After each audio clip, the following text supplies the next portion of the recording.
She is our director of development, and she is behind the scenes. She is ready to help with questions. I'm ready to help with questions. We have Casey on here, who is our volunteer committee chair. She's ready to answer questions. So at any point, please don't hesitate to put any questions or comments that you have in a chat. Again, we just want to be sensitive to the time and want to keep these conversations going.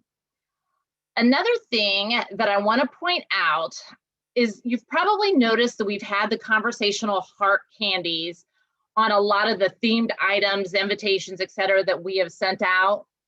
Now, there is a reason for this, and we've already had some people in the chat tell us they don't quite care for the conversational heart candies, but they seem to be identified with Valentine's Day. So we can't go without recognizing that Valentine's Day is just right around the corner. And a little history on the Valentine candies, because I actually did a little research. So they are guesstimating that these candies were created back around World War II. And these candies were created so that if you had an interest in someone, you would use these to let them know you were interested. And then on the contrary, if you weren't interested in someone, and as one of the articles read, and I love the wording, it was to warn off flaky suitors. So if you weren't interested in somebody, you would also tell them through those conversational hearts. So although our intent this evening or our purpose is a little different than that, I think it's a great reminder that we need to get these conversations going and keep these conversations going on how we can work together to end Alzheimer's. And to get the conversation started, I would like to introduce to you a very inspiring woman, and she's a first-time longest stay participant, Dr. Toni Jean Dickerson.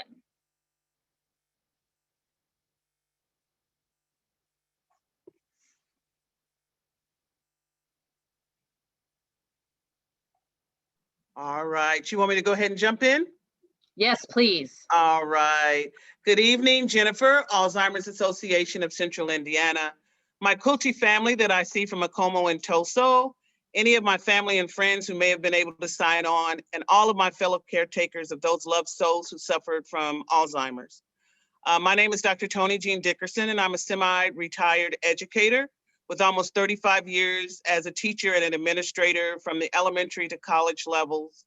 Currently, I'm a part-time Title I math interventionist for 4th through 6th graders here in the city, and I tutor students one-on-one 3 nights per week.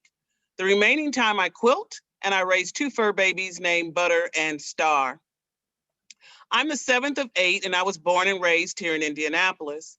I moved to Missouri when I was just 17, and I was still living there in 2005 when my mama, Linda Edwards Lee, moved from Indy to become my roommate. Listen, it was so good for about 5 beautiful years. My mama cooked every day. She was a prolific cook. She kept house, she watered my garden, we traveled, and she even made it possible for us to get pets. She was a creative, and she made many quilts and other projects, and life was really sweet. Unfortunately, my mother had lived with unchecked high blood pressure for many, many years, and it damaged her kidneys to the point that she needed dialysis.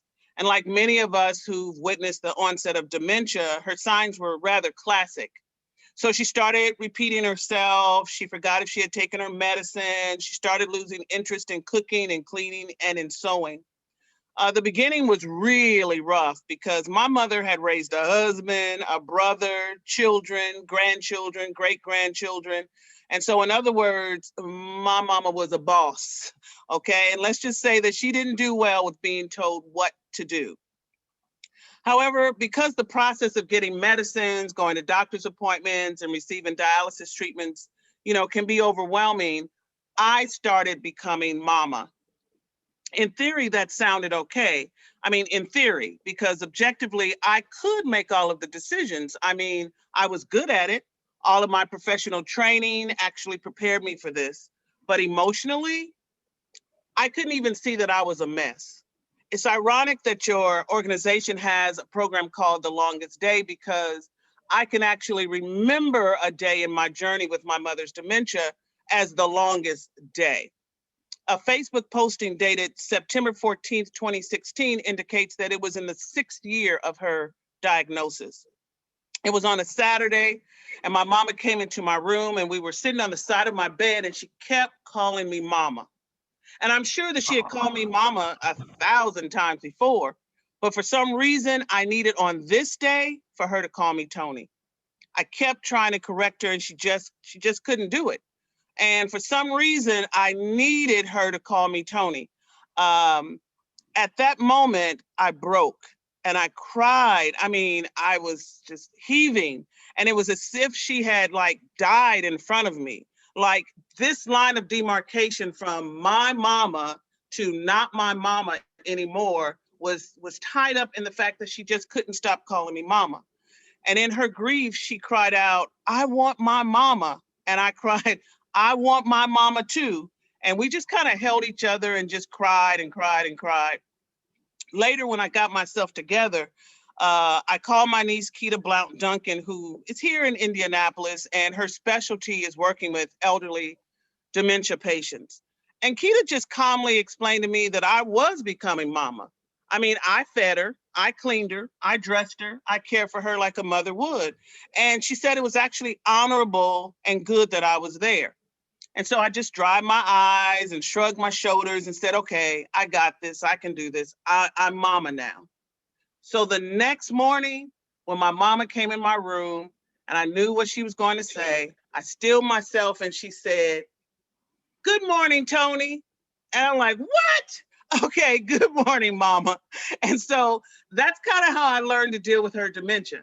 And I learned to deal with it very well. Until it got to the point when I was feeling like suffocated with dealing. I felt trapped every day. Every decision was made to deal with my mama's dementia. And I had help. My daughter Renard came over on Sundays sometimes just so I can go to sleep. My best friends, Angel and Sabrina, would help with dialysis every once in a while and grocery shopping. My sister Connie and my nephew William and his family would travel from Indiana to KC just to help. My goddaughter, my bestie's mom, and others stayed with her in our home until she went to adult daycare. And even my employer understood the challenges of my obligation to my mama. But in the winter of 2016, I just felt that it was time that we both moved back home here to Indianapolis. And it was a huge decision. If you think it's hard for a kid to move, it's even harder for an old person to move. So we moved in with my sister. We lived houses away from my niece Nita and all of my other family members, and things were looking good. And I found some breathing room to start thinking of other things. So my mother had been a quilter. And so when dementia started stealing her gift, I started picking it up. When I moved back home, I decided that I wanted to be a part of a guild. And the biggest blessing came from the fact that family and newfound friends, Verna, Yvette, Tharp, who are here online, they decided to take that journey with me in April of 2018. So our guild is made up of little persons who are in school, the youngest is 6 years old, and bigger persons who taught and led school, oldest are in their 70s, and all kinds of professionals and ages in between, male and female. A como in Toso literally means linked hearts and understanding. And we balance our efforts between creating projects such as birthday blocks and art quilts with social service activities such as creating gifts for our local Veterans Days, making pew cushions for small historic churches, making masks for community and essential workers, and giving back to causes such as Alzheimer's awareness. We considered my mama to be our founding member, and when she died March 1st, 2019, we decided that Alzheimer's awareness would be our first cause to support. It's a mainstay of quilting guilds to create charity quilts, and our Forget Me Not quilt pattern was created by Jenny Doan of Missouri Star Quilt Company in honor of her mother-in-law who died from complications of Alzheimer's. And it's kind of ironic that I had never heard about The Longest Day before Jennifer emailed me after seeing our quilt, but that quilt was made in the month of June 2020. Every member participated in making it, and then Heather Givens of Crimson Tate agreed to run our fundraising.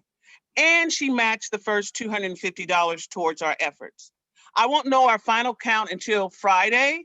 A few of us are going to her store to do a Facebook Live and find out the winner. but I know that it's more than $1,000 because that was it over a month ago. And Heather just told me, I can't wait to tell you how much we've made. So I started reading the blogs on ALZ Indiana Tumblr page, and I'm in awe of the similarities of our stories. While I don't actually blog, I've written lots of cathartic posts about my mama for years. And I just like to end with one of the things that stuck with me that I wrote. I wrote, I miss my mama, all of her. The part of her that celebrated me in that irrational way that mamas do about their children. I miss her creativity and her sassiness and her decisiveness. I miss her hugs and her kisses and her dancing.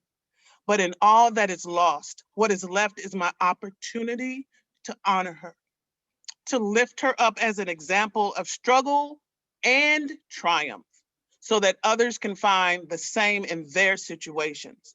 In that way, she's still right here with us until we meet again. I want to thank you, Jennifer.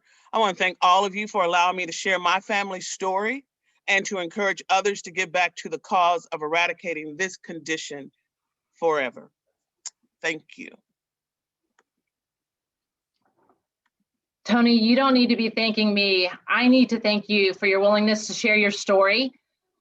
The way you tell your story with such passion and emotion, it creates this gesture of love, and we can feel the love that you have for your mother. And you truly are carrying on her memory. And Linda Lee, I mean, since reading your blog that you wrote for us, I mean, Linda Lee will forever be engraved in my mind.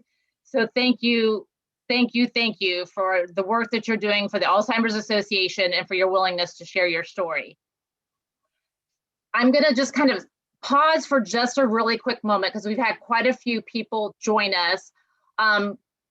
Once again, we have muted your microphones, but please, please, please, comments, questions, if you want to dive deeper into any of the conversations we have, just indicate that in the chat. A staff partner will always follow up with you. We'll try to answer as many of the questions as we can tonight. And then also, if you notice, we have about 5 Anne Murrays right now. If you'll do me a favor, in the top right-hand corner of your picture, you're going to see 3 little dots. If you would just change your name on there, we would appreciate that. We just want the opportunity to be able to thank you for being here. So again, if you'll just click on the little 3 dots in the top right-hand corner, when you hover over them, they'll appear. Just put your name in there so we know you are here. So after that inspiring story with Dr. Dickerson, it is truly my privilege that I get to introduce the Greater Indiana Chapter's Executive Director, and not to mention, she's a 4-time longest day participant, Natalie Sutton. Well, hi, everyone. I had no idea that I would be brought to tears before speaking tonight, so bear with me. Dr. Dickerson, thank you again for sharing your story and for joining us for the longest day. Like Jennifer said, this will be my 4th year participating in the longest day. I was really excited to become a solstice champion last year for the first time. And I participate in the longest day in memory of my grandfather, who passed away in 2016 with vascular dementia. And also for my grandmother, who took such incredible care of him in the last years of his life as he was battling dementia.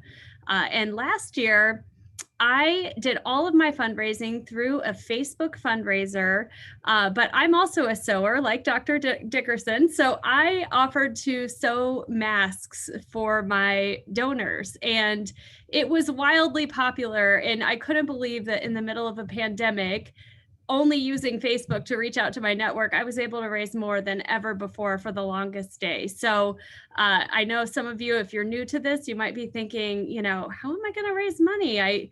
You can't even gather with people. I promise you, there are many people who care about you, who will listen to your story, and who will support your fundraising efforts. So tonight, I'm really excited to tell you a little bit more about the Alzheimer's Association, why we do what we do, and what it is that we do to advance our mission at the organization. So we're going to start with just a big statistic, which is that more than 5 million Americans are currently living with Alzheimer's disease. This does not include people living with other forms of dementia.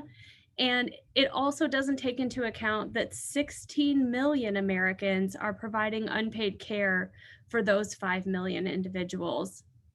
So this disease, this issue has a huge impact on our country and on so many of our families and our businesses. And I'll tell you a little bit more about that this evening. I want to start with our vision, which is why we're all here and what inspires us. And our vision is a world without Alzheimer's and all other dementia. We regularly have people tell us, well, my loved one didn't have Alzheimer's, but they had dementia or they had something else. Well, we, from the very beginning of our organization's founding in 1980, we have been here for people with all forms of dementia. So if you ever hear of that misconception, just know that we welcome all at the Alzheimer's Association, and we support all, and we work for research to put an end to Alzheimer's and all other dementia. And in addition to our vision, we know that research will be one of the primary ways that will be the primary way, in fact, that we achieve that vision of a world without Alzheimer's and all other dementia. We are the largest nonprofit funder of Alzheimer's and dementia research. And in addition to the funding of research, the Alzheimer's Association really works to convene the scientific community to lead conversations. Tonight is all about having conversations, and we work to provide opportunities to share information, to debate the science, and to come together to advance the research around Alzheimer's and other dementia. And you'll hear a lot more about those efforts later from somebody who's much more well-versed on those than me. And in addition, though, we know that research is taking time and does take time. And we are here today for families who are on this journey with our care and support programs. So we work both on the national level and locally right here in our community to provide care and support for everyone who's affected by Alzheimer's and dementia and their caregivers. We have education programs, support groups, and right now, while we aren't able to be in the community and host some of these programs like we would like to be, we've pivoted to provide all of our programs virtually, and you will hear more about those programmatic efforts and our care and support offerings later this evening as well. And finally, we also advocate. We really are the largest advocacy organization providing a voice for those with dementia and their care partners. And we've had some incredible achievements in advocacy, really thanks to, and all credit goes to our advocates, our volunteers from around the country who talk with their legislators about why this is important to our society and why it's important to their families. We've increased research funding at the NIH from $450 million back in 2011 to $3.1 billion today through our advocacy efforts. So that is how we are making an impact to advance our mission and to work toward our vision. We are going to share just a little bit more about the impact of the disease. We know, and I know, as Dr. Dickerson shared, and as so many of you probably have your own stories, that Alzheimer's and dementia have a huge impact on the families who are on this journey. That it's physical, it's emotional, it's social, there's a financial toll, and it's not just an issue for the person who's going through it or for our seniors, it's an issue for the whole family. Really incredible here to know that approximately 25% of caregivers are in that sandwich generation, meaning that they may be caring for an aging parent while also caring for children under the age of 18 in their home. That unpaid caregiving, the 16 million caregivers that I mentioned, are providing 18.5 billion hours in caregiving, valued at over $234 billion. And Alzheimer's is the most expensive disease in America. We have projections as this disease is growing that show that the hard cost, just the hard cost of the healthcare for Alzheimer's and other dementia could cost as much as 1.1 trillion by the year 2050. Much of that cost is shouldered by families in addition to Medicare, Medicaid, and insurance programs. And we often, think of and are probably aware of some of this impact on families, but we may not be as aware of the impact that Alzheimer's has in the workplace. 1 in 6 employees are providing some level of care for a family member or a friend, and that is expected again to grow exponentially. Employees who are juggling work and caregiving responsibilities may have to miss work, may have to go in late, take a sick leave, or take time off due to their caregiving duties. And unfortunately, many of us on this call are women. This burden falls more on women, and we need all people at the table in the workplace as well. Employee caregivers, like all caregivers, can also neglect their own care, which can cause increased healthcare costs for employers. And these are estimated in losses up to 34 billion annually. So this is a huge issue for our families, for our businesses. And that's why we're all here to hopefully join the longest day, help raise awareness, and help raise funds so that the Alzheimer's Association can continue to advance our mission. And with that, it's my pleasure to introduce our program director, Stephanie Lasky, who will talk a little bit more about the care and support programs. Thanks, Natalie. Can whoever's running the slide move to the next one? So like Natalie said, my name is Stephanie Lasky. I'm the program director for the Greater Indiana chapter. I have a team of a total of 6, counting myself, who provide that boots on the ground care and support for families facing a dementia diagnosis and for the general public as well. I think it's important to know that a lot of our programs are really applicable to people even in a sort of pre-diagnosis stage. If they just want to learn about general health or maybe wondering about the warning signs, what differentiates Alzheimer's and dementia from just normal age-related memory loss. So I thought I would kind of go through what we do normally and how that has shifted during the pandemic, as well as kind of talking about what the association's take on the vaccine is, and how people can plug in to get help.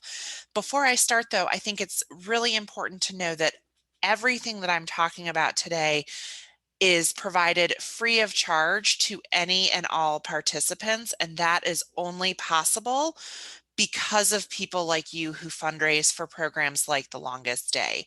So it's really incredible that we have been able to serve about 3,000 people during the pandemic, absolutely free of charge. Everyone can access these services, and they really are truly world-class services.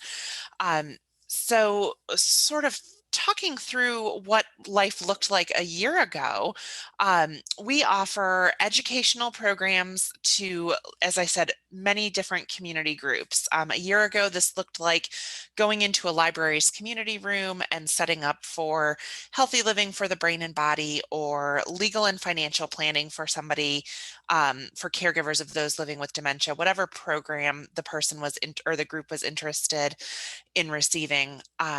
We have shifted all of those programs to a virtual platform, almost always Zoom. But every so often we do a teleconference instead of a video conference, to be sure that people who don't have access to computers can still participate, even if they've got kind of an older school flip phone, which is an issue that we've run into more recently with some of our populations. We also offer support groups for primarily caregivers and care partners of those living with a dementia diagnosis, but we do have some support groups for people living with the early stages of the disease themselves. So when they're still, able to fully participate in that group and talk about the challenges that they themselves are facing, an early stage support group can be a really powerful tool. Again, pre-pandemic, this looked a lot like people sitting around a boardroom or a conference room table, oftentimes with some coffee and donuts or something similar. And now that we're in this virtual space, it's on Zoom or it's a teleconference. Um, One really helpful thing that we've discovered with our support groups is doing it in Zoom allows people to participate through a chat function, like you all are sharing in the chat now. It's challenging for caregivers to join a support group during the pandemic because they feel like there's not space or activities for their loved one with dementia to participate in.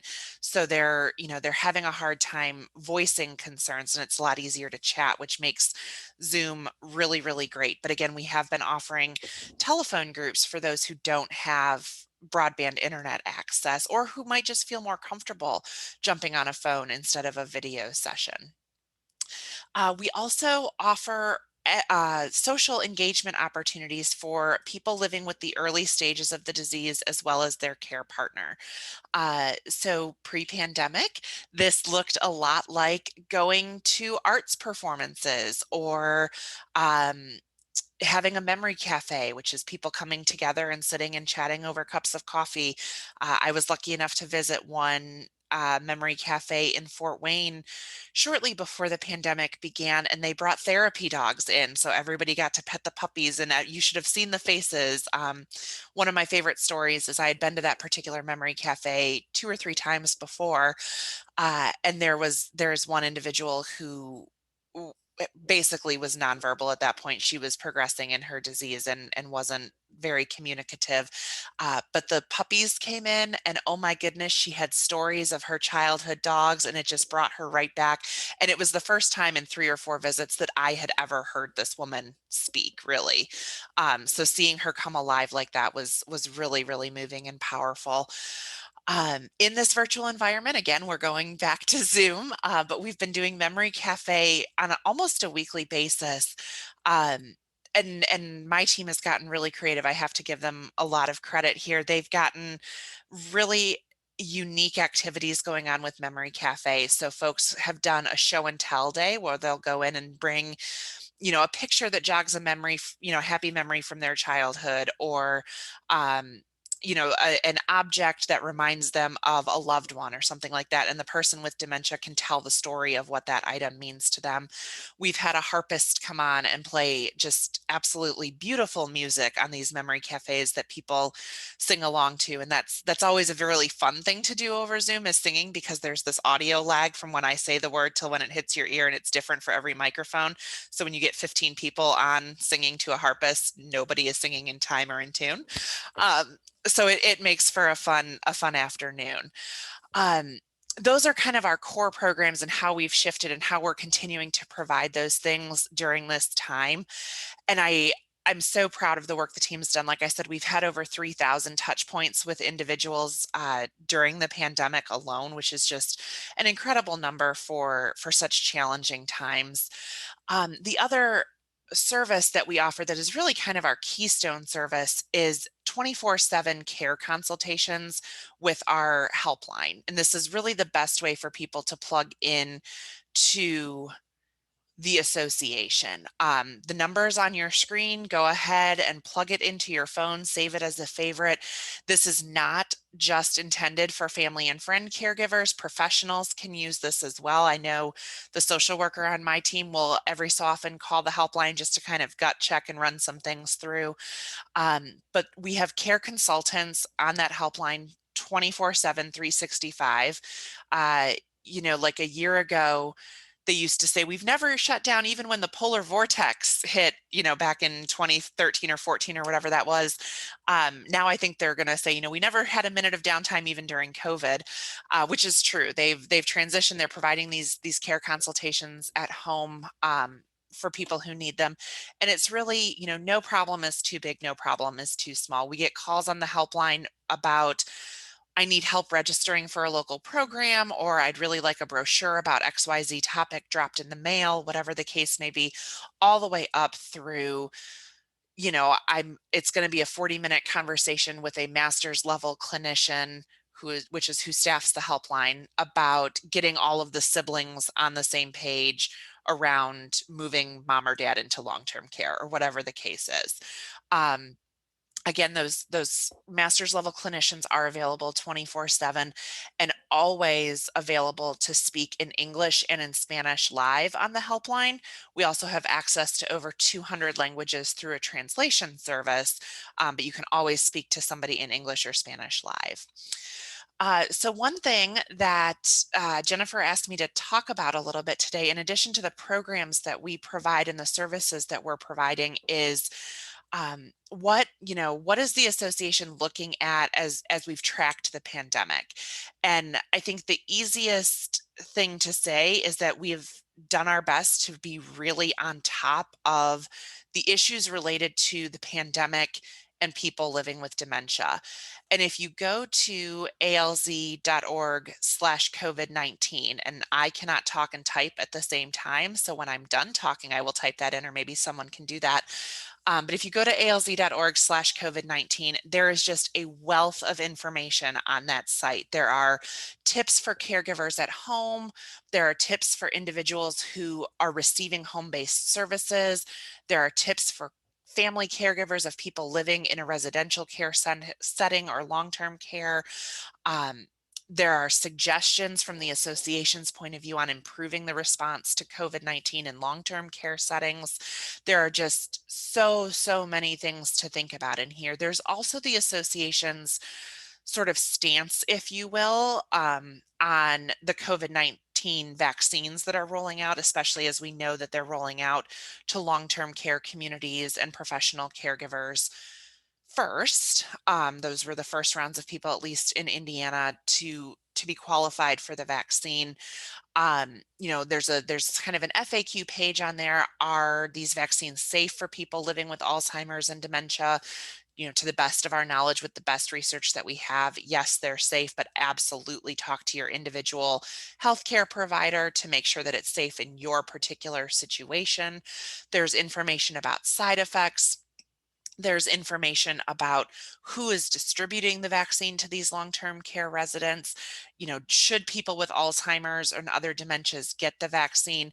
So just as kind of the blanket statement there, the association strongly encourages their use, but of course it's not necessarily for everyone, and you should absolutely talk to your individual healthcare provider to see what's right for you and your loved one.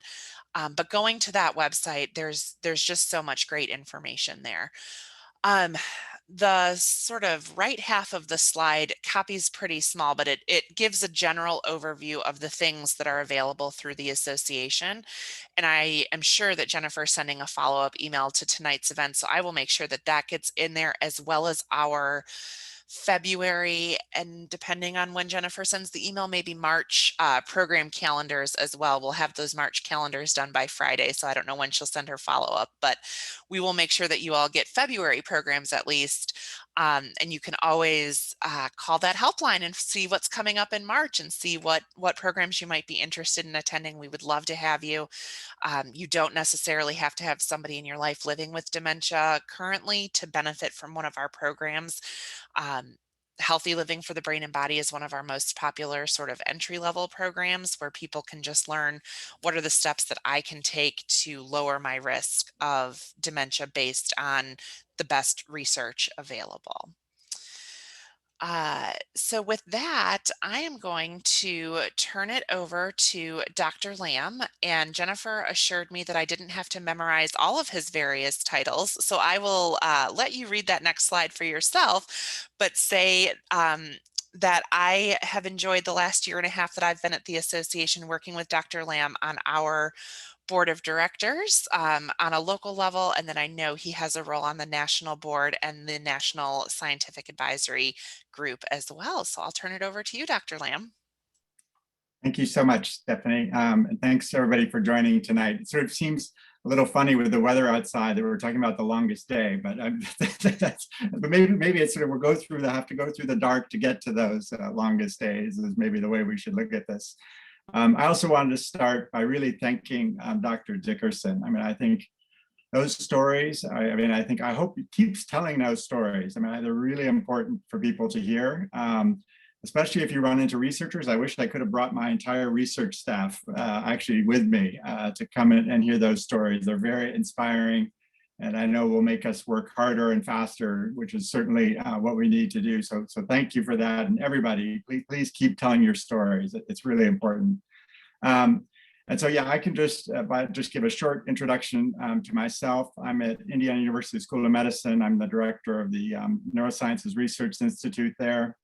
As Stephanie also indicated, I'm on the board of directors for the Indiana chapter. And actually, this should now even be updated. I'm now the chair of the Alzheimer's Association Medical and Scientific Advisory Group as of October of this last year. So that's the national advisory group for the association. And with that, I also am on the board of directors, and we actually, for the national organization, and we had our first meeting last week. And so what I wanted to do, but before I start, I also wanted to point out this is normally where I work, behind me here. But you can tell if this is not socially distanced, so hopefully there's nobody like that down in the building right now. But I wish we could be in person. You know, it's a lot easier to tell some of these stories in person, but I did. Thank you for joining us. And some of can I have the next slide, Stephanie, or whoever's running the slides here? So it was already mentioned by Natalie. The Alzheimer's Association funds a lot of research, and that's certainly some of the fundraising that you're hearing about tonight goes towards. And in fact, the Alzheimer's Association is the third largest funder of Alzheimer's research in the world. And that's behind the United States government and the Chinese government. And I think the Alzheimer's Association, as Natalie said, I think deserves a lot of credit. Over the last decade, the amount of funding that is now going to Alzheimer's research has jumped up by almost an order of magnitude. And so I always tell people this is sort of like our warp speed, you know, in terms of, you know, you're hearing about warp speed for the vaccine. I mean, if you look at, again, the trajectory of funding and the new research that is happening now because of that funding, we are, again, in an era where we're learning so much about the disease so quickly. And the other thing that I think this audience in particular should be aware of is just how much is going on in Indiana. You know, we right now, we receive we're the fifth in the country for federal funding for Alzheimer's research comes to the state of Indiana. And so it's a lot of the large research programs are being led out of Indiana. And it's something that I think we all should take pride in. And the Alzheimer's Association is in a unique place, though, because they're an organization that is much more nimble than the federal government. They sort of say we seed, speed, and scale diverse research initiatives. And this is really true. So in other words, we can bring in new people. Some of the funding goes to early stage career investigators who we can get into the field from diverse backgrounds who can really propel the research forward, and also that they will be the leaders in the next generation. Speeding this up so that we can fund things faster, again, in an earlier stage than maybe the federal government can. And then scaling this up to larger programs as well. So there are 165 million currently active grants, and this is around the globe. That's the other big difference between, again, the US government generally does not fund across the globe, whereas the Alzheimer's Association really does. 450 projects in 25 different countries. And since 1982, they've invested more than 440 million in over 2,900 scientific investigations. And it's really quite amazing seeing, again, how the field has changed. As Natalie was also mentioning, the Alzheimer's Association holds the largest convening of researchers in the world every year, called the Alzheimer's Association International Conference. And that generally brings about 6,000 researchers from across the globe together to hear about the latest findings, and also to collaborate and to work together. And in fact, this last summer, because of COVID, it was virtual, but that meant there was over 22,000 people who attended the conference this last year. And the final thing I'll mention is just the Greater Indiana chapter is really an active participant in the research. So in the year before last, the local chapter actually gave $1 million to one of the programs that I was talking about that's led out of the Indiana University School of Medicine, led by Dr. Liana Pastalova, who's in the middle of this slide here. And she leads a program of early onset Alzheimer's disease that's a national study at multiple different sites across the country, but again, it's led through Indiana. And the local chapter was able to give $1 million to basically do additional genetic analysis, which will allow us to determine the genetic factors that are responsible for the early onset Alzheimer's disease and dementia that she is studying. Again, so the Alzheimer's Association really plays a really active role in both funding, convening, and in participating even in research. Next slide. I think that may be it. Yes, that is it. And I'm glad to take any questions, that people might have about research. It's an exciting time, I will say, in research. For those who don't know, there is actually right before the FDA right now, there is a drug which is targeting one particular protein in Alzheimer's disease that was tested by Biogen. Yielded some promising findings and promising enough that they submitted their materials to the FDA. And we've just heard that we will hear sort of what the FDA decides by June 7th of this year. So it's actually it's a really important and exciting time for Alzheimer's research.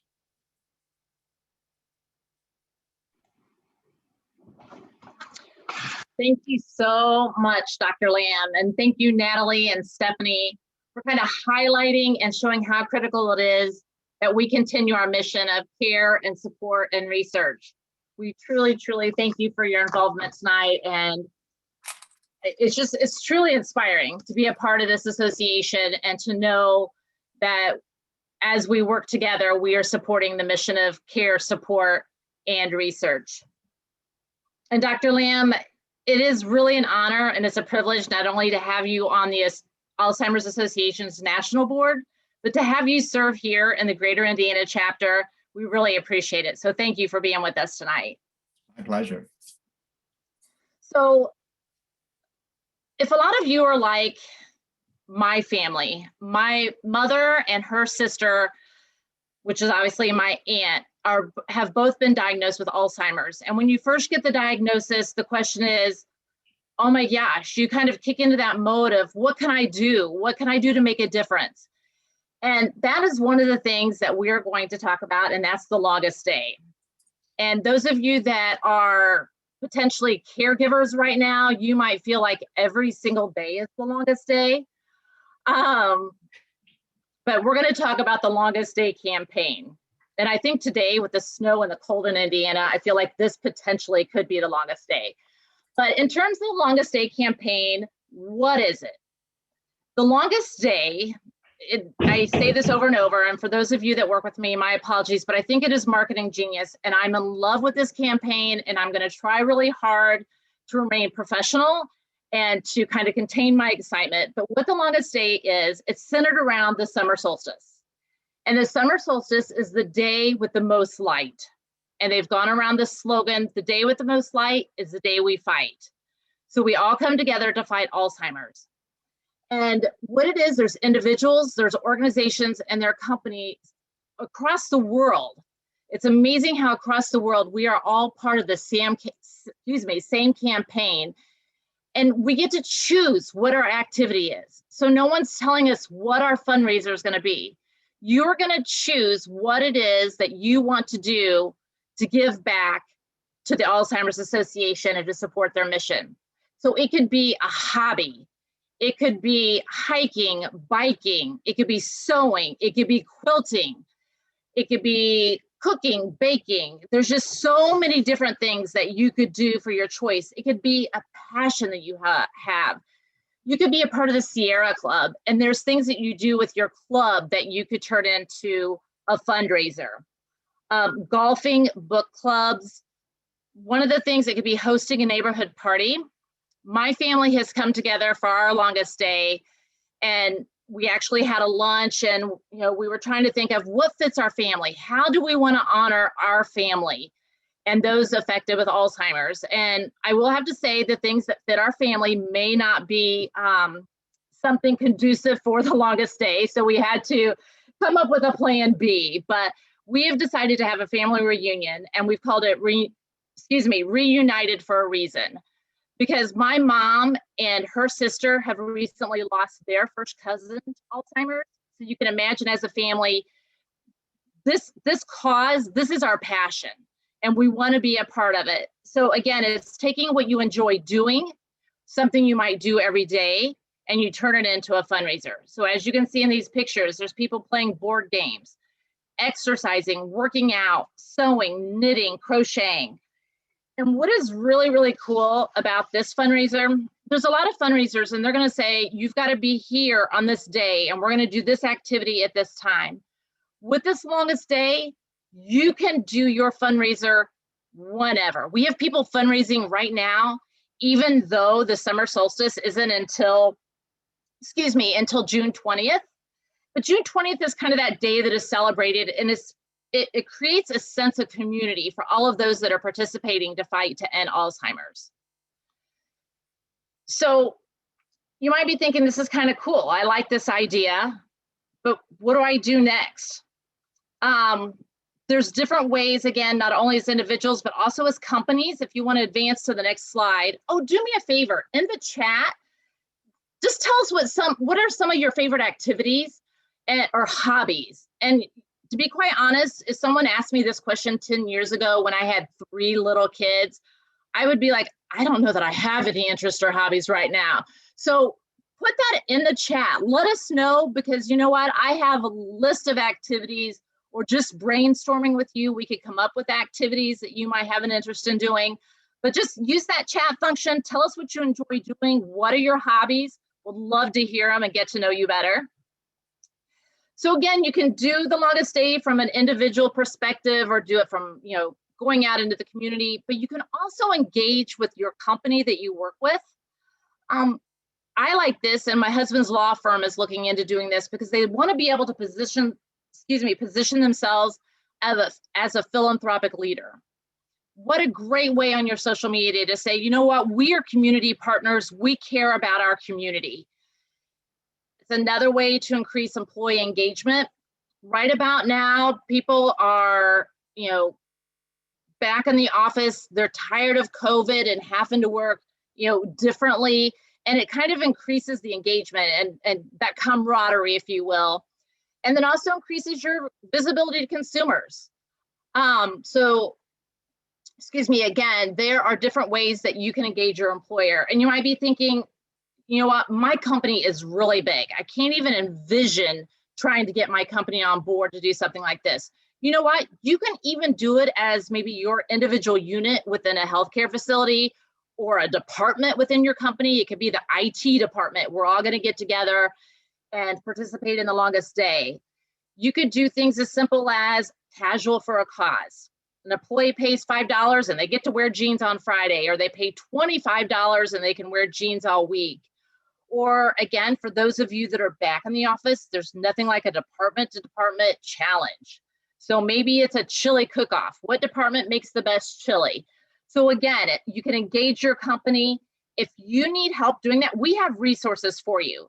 And if you're not sure where to start, again, contact us, put it in the chat. We're going to be there right by your side, and we can help you get these conversations going. So what's next? What I'm going to do now, I'm going to turn it over to Casey Keller. She's got some really exciting news on how you can support the mission through the longest day. She is our volunteer committee chair, and she's a longest day participant, and I can't wait for her to tell you about her activities that she's done through the years with the longest day. Thanks, Jennifer. So I have been participating in the longest day for 6 to 7 years. So the association that I work for, we were asked by the Greater Indiana Chapter to host a longest day activity. And to be perfectly honest, we had no idea what we were doing, but we made the most of it. We played board games during our lunch hour. We had brain teasers. And from there, I just really wanted to know more and to get involved. And fast forward a few years, I am being asked if I would like to chair the committee for the longest day. So I have really enjoyed this journey, and I shine my light for my mom and my dad and my grandmother, and for anyone who is feeling hopeless, that we can provide that sense of comfort and hope by letting you know what resources are available and how to connect with people and information. I love your story, Dr. Dickerson. Thank you so much for sharing. And Bruce, oh my word, thanks for giving the information about what is happening. The research is exciting and it all contributes to how you can be involved with the longest day. It is really simple, and I'm going to walk through a few of those very simple activities to prove it. The easiest way to do it is to go online, type alz.org/TLD, and you get sent directly to the page where it's very clear that that's where you're going to register. And there is a button. If you're not sure what to do, you see it on the screen. It says join the fight, start your fundraiser. That's what you're going to click. And immediately you're going to get a help button if you aren't sure what next steps to take.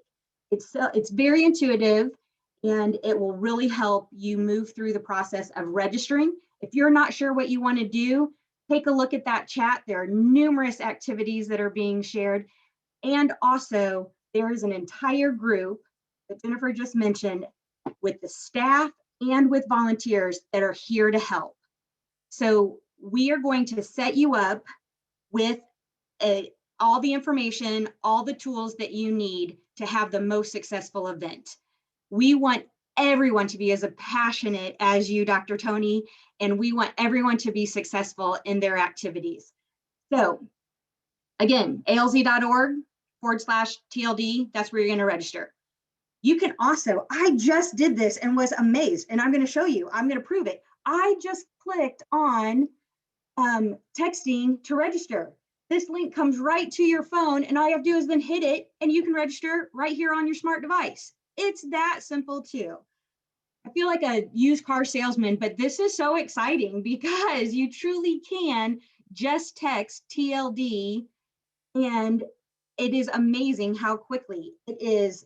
51555. That's what who you text, the number you text, and it'll get you starting that registration process.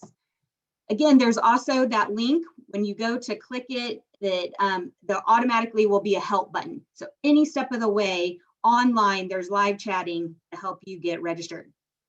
So you see that mask on the screen. Natalie talked about her fundraiser and sending out Lord only knows how many masks because people were so excited.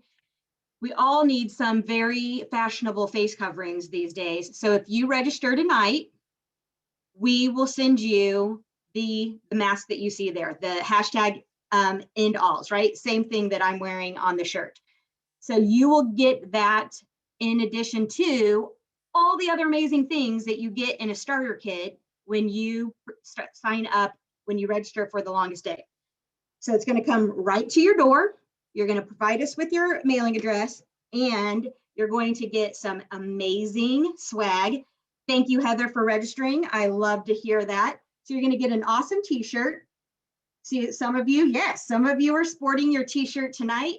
If you register by February 28th, it'll be upgraded to the ProTech. So a great material. It's going to last you forever. You can sport it everywhere you go so that people are like, well, how do I get one of those? And you can tell them.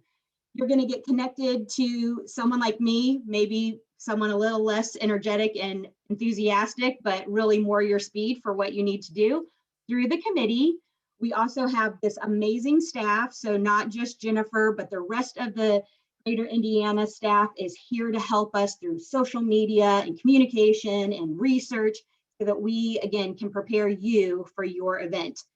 You're going to get a banner, a pennant. Now, this is old school. What you see behind me, I have my new banner, which is purple and turquoise, hanging in a different location because I'm getting ready to have a virtual event and it's all prepped for that. So I went old school tonight. This is an old banner.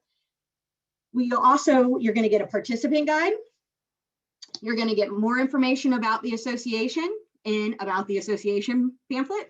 And then you're going to get some simple tools for how to give your money to the association, because people are going to just be pouring money into your event. And you're going to want to know, how do I get it to the association? So you can do old school check, You can use your phone again and go to the app and direct deposit into on your portal. We'll take care of all that information for you, because again, you're going to get connected to a committee member and you're going to get connected to your own portal when you register. All of this will make so much sense when you're registered, because we'll walk you through everything step by step. And for those of you that have registered, thank you. Holy smokes, thank you so much.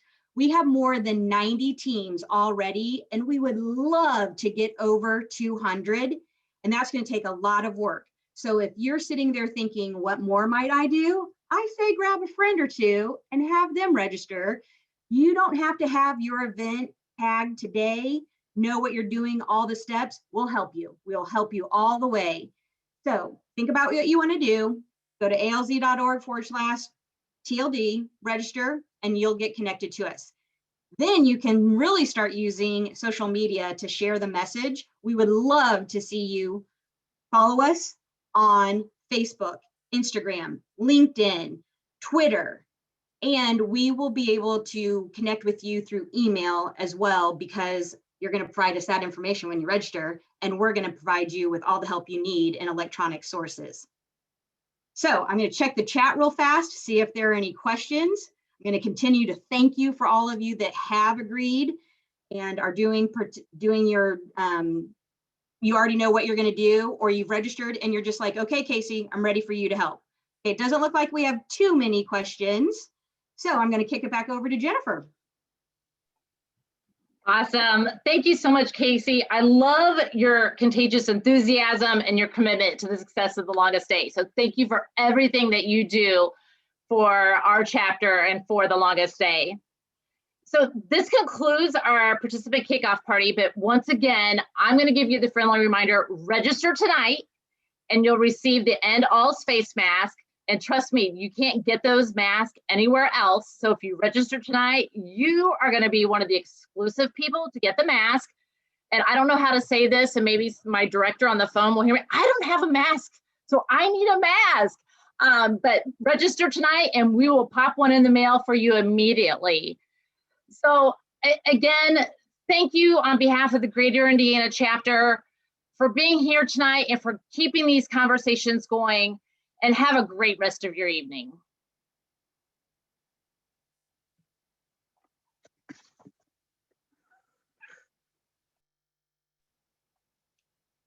Good night, everyone. If anybody wants to stay on for just a couple minutes, if you have any questions or want us to reach back out to you, just enter that in the chat and we will definitely follow up with you.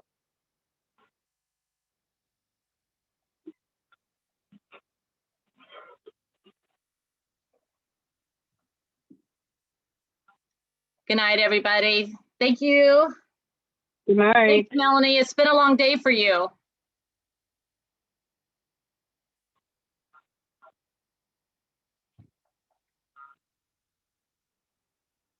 Oh, hi, Abby. How are you?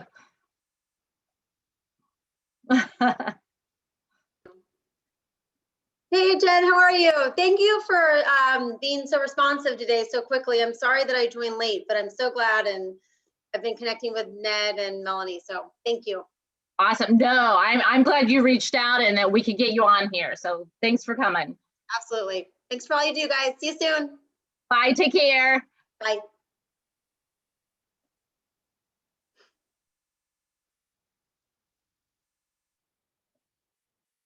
Good night, everybody. Be safe. Kyle, thank you for coming.